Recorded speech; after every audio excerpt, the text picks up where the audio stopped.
Hi, it's Matt. I'm going to attempt something that I've never done before. I'm going to create a replica Marvel prop. In the last few years, Marvel have introduced the TVA, the Time Variance Authority. They're basically the time travel police, because there is a lot of wibbly-wobbly, timey-wimey stuff going on at the moment. Watching the Loki series, I really liked the retro futuristic style they had going on, everything from the architecture to the gadgets and gizmos. And the one thing I particularly liked is called the Tempad, which is the little handheld folding computer thing. It's basically a smartphone. And I had a look online to see if anyone had made one of these. I know how big the cosplaying community and replica prop making communities are on the internet, and I only found the one. It looked kind of like it, but it didn't work. And for some reason, I decided that I'm going to make one that works. I've got some electronics knowledge. I've done a bit of 3D modeling before, but never anything as complicated as this. So I'm going to share how I got to here and all the problems I encountered along the way. Proof of concept time. I've got a screen that is about the right size for a thing that'll fit in your hand, and a little microcontroller and adapter board and a little cable for it. This screen seemed very suitable because the cable comes out of the bottom, so it can go through the hinge and hopefully fold all right through it. This is the Adafruit 3.5-inch LCD breakout. So my plan is put this together, put some example code on it and see if it does what it's meant to at the very least. Okay, cool, so I've got a working screen. All I need to do now is see if I can make something Loki looking. And if that's the case, then I can measure it all up and start designing a case for it. And yeah, let's go.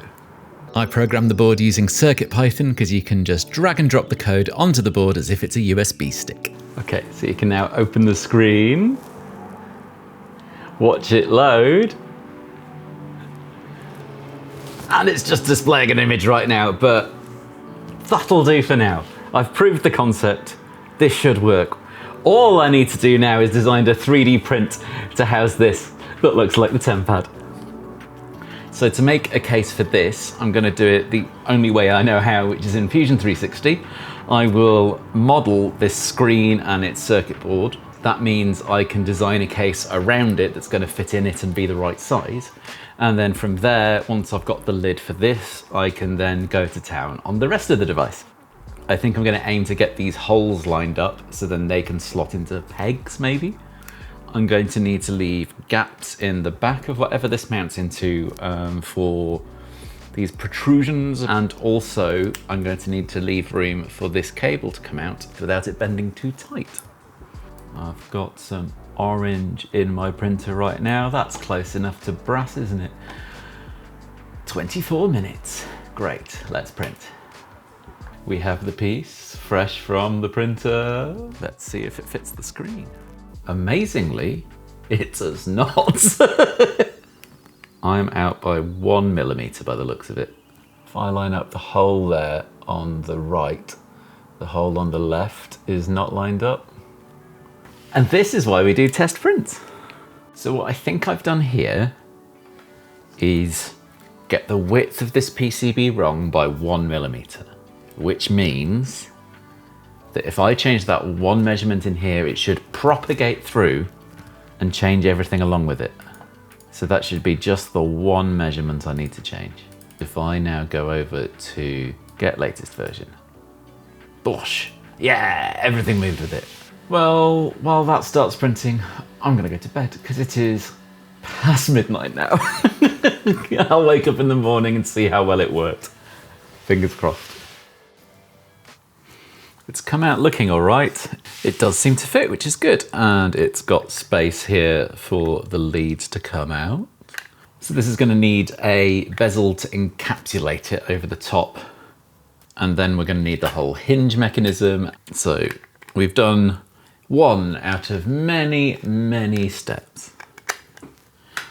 I'm not going to show you it all, but I recorded hours, if not a whole day, of me using Fusion 360.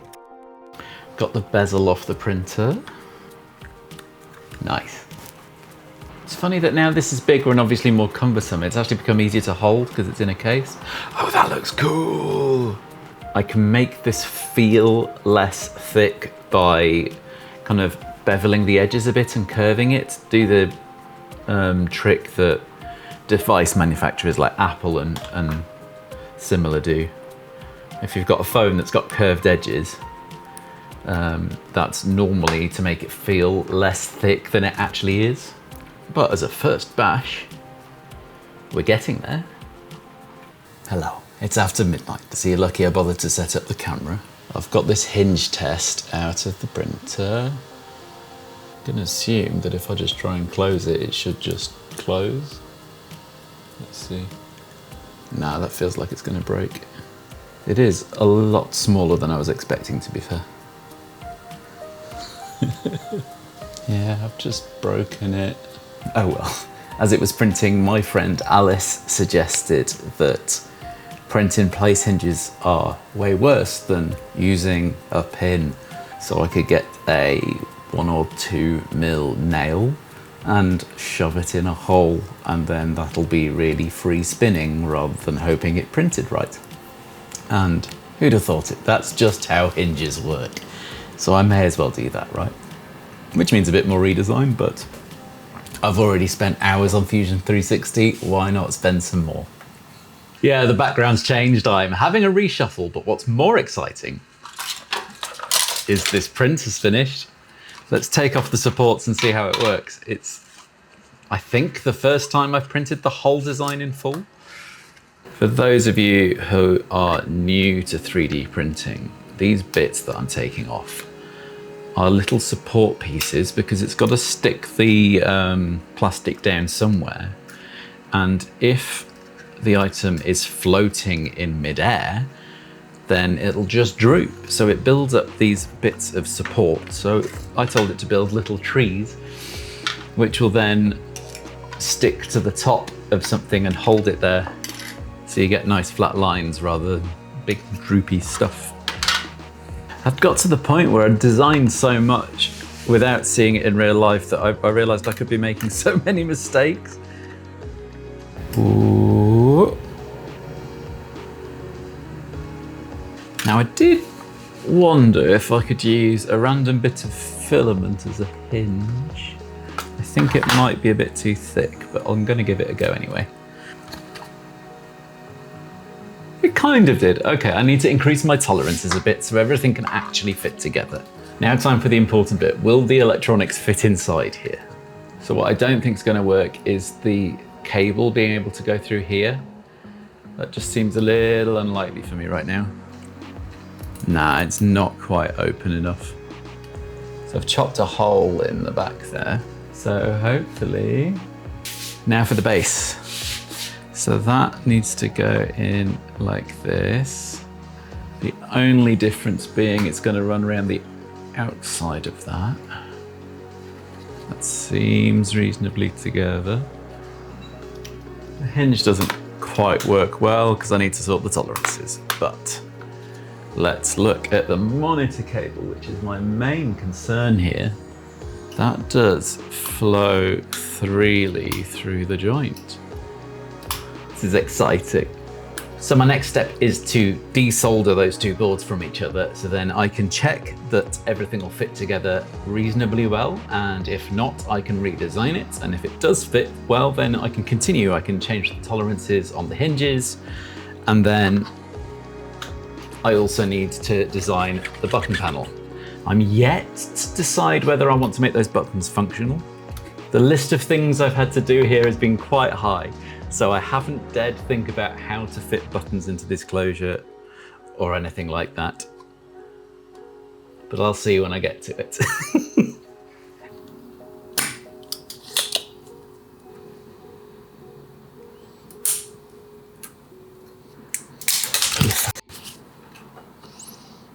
Oh, well, I've never had that happen before.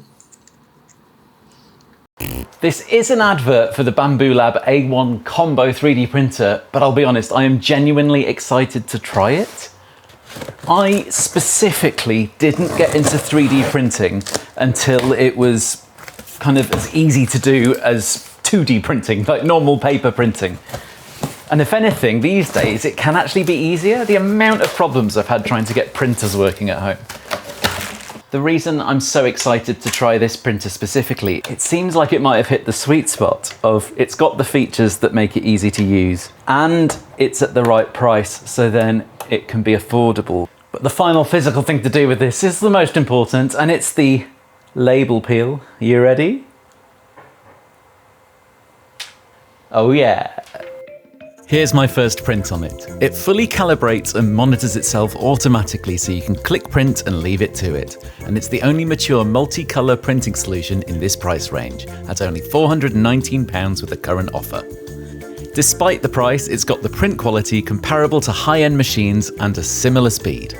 I made these simple price tag prints on the A1 and the top-of-the-line X1 Carbon and can barely tell the difference. With MakerWorld, Bambu Lab's free model community, printing has become so much easier. And you can find things to print even on your phone and set it printing from anywhere. For more about the Bambu A1, click the link in the description to let them know I sent you. Seeing as the prop in the show looks like it's made out of metal, and I'm not a metalsmith, I looked into metallic 3D printing material, and I got 2 rolls of metallic PLA, and I printed off 2 swatches of it.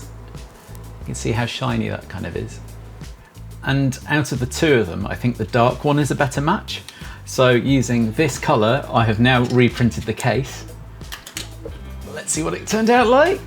Oh, it's a bit sparkly looking at it bigger. That's really cool. Let's take the support off. My PLA waste bin's getting a bit full, so if you've got any ideas of what I can do with it, my best plan is to melt it down into a silicone mold or something. 2 pieces of shiny metallic 3D print are out of the Bambu A1. They look good. And they seem to fit together. Did a little refinement based off my last print, which did not fit together so well. It's almost sounding like Michael Jackson. I'm excited by it. Just to compare, I think using the correct metallic colour is much better than this orange I was using temporarily. Now, do the electronics fit in? That's the most important bit. Oh yeah, the cable fits.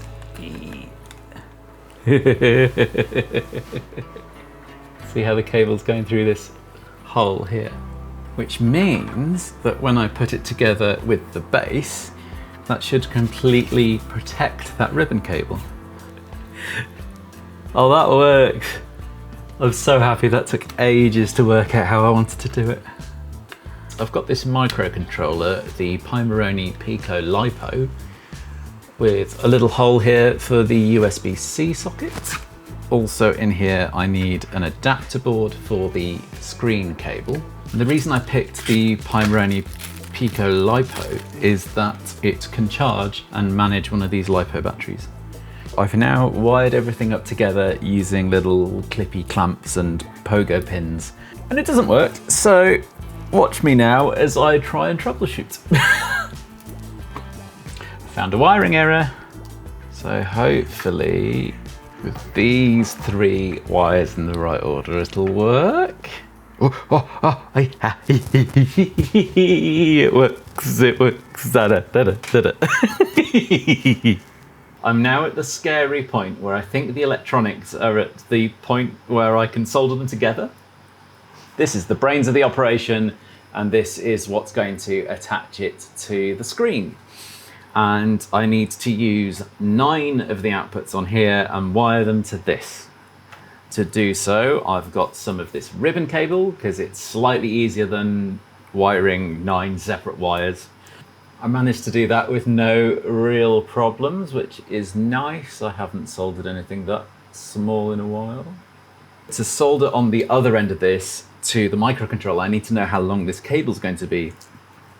So I've arranged all the wires so they should hopefully lay neatly inside here.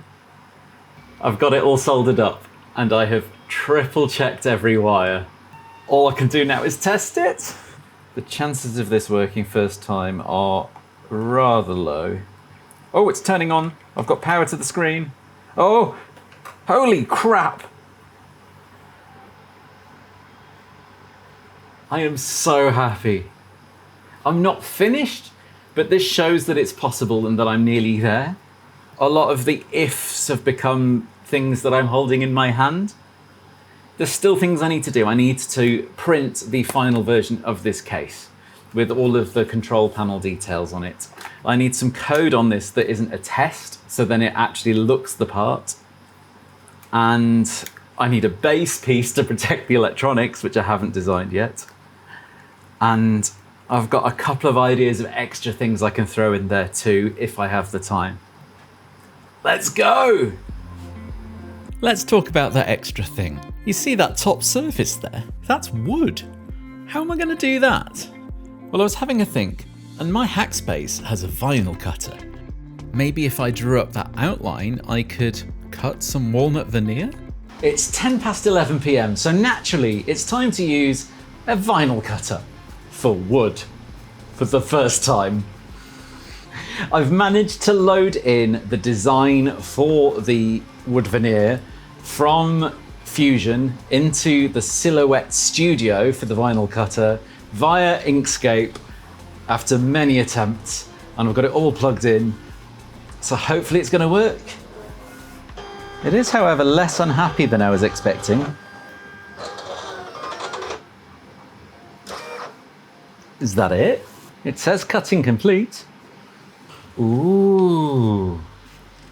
Now I've got my big lights on, I can see it has done some cutting. It hasn't cut all the way through. Didn't quite work because when I borrowed the cutter, I forgot to take the cutting mat. So this is now a problem for another day.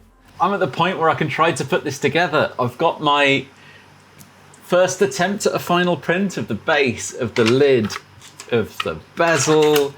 There are multiple different embellishments and buttons and things that all need to go together. But the first thing I need to do is remove all of the support material from this piece. So all of that white you can see there is because it printed that way up. As is always the way when trying to make parts work together, it didn't quite fit, and the hard thing is not losing faith and just making them again at the right dimensions. Right, it is attempt number 2 for the veneer cutting. Let's see if we can get it. I actually have the key ingredient this time, which is a multicolored 3-pack of cutting mats. With one of these underneath the veneer, it should hopefully stick down better and actually make contact with the blade better. And hopefully we'll get some results without having to resort to scissors, which I don't think I'm going to be able to do very well. It was quite tricky to pick this veneer off the cutting mat because it is very fragile and very thin. But I got there in the end with only a couple of breakages. But with that problem sorted, I'm now in a position to do the final assembly, I think. I've printed out buttons that should now fit. I've got everything here, so let's put it together. I'm currently wondering whether I want to super glue in this screen bezel. Where am I going? 4 corners, I think. Oh, this is where I get super glue on the screen, and I think the screen's the only thing I can't replace right now. I've also got some super glue remover on hand, just in case I get it all over me. Please hold. It's quite nerve-wracking, really. When I've spent over a month working on this, could be the point where I break it. I think it was 7 hours printing for the base and for the lid, and then probably another hour on top of that for the other bits, which as projects go isn't huge. Like, you'll see the people making full Iron Man armor out of 3D printed stuff, and that takes them weeks of printing. Next, let's go for the buttons. They are sadly non-functional. I ran out of time to work out how to hook up real buttons, because at this point I am very excited to see the final product and I just want to get there now. Uh-oh, something's glued together. Oh no, oh no, oh no. But I spoke too soon. Less haste, more speed and all that. And then I made a fatal error. It turns out super glue remover melts PLA.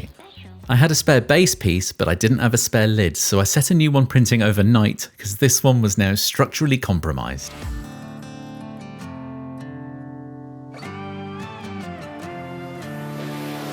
It was a very late night last night after that little catastrophe, but it's done. And I can't believe how well this has turned out. I would never have imagined it would look this good. And I think it's mainly down to the wood veneer on here, because it just makes it feel like a real object. But also the extra details of the multicolours and this metallic filament give it the shine that make it kind of stand out. What do you think of it? Are you a member of the TVA? Does this look like yours? Big thank you to Bambu for sponsoring this video. Every part of this was printed with their A1 Mini, and before it arrived I was doing the prototyping with their X1 Carbon. I highly recommend their printers. There is of course a link in the description to them below, along with a list of all the materials I've used while making this. And yeah, let me know what you think I should make next.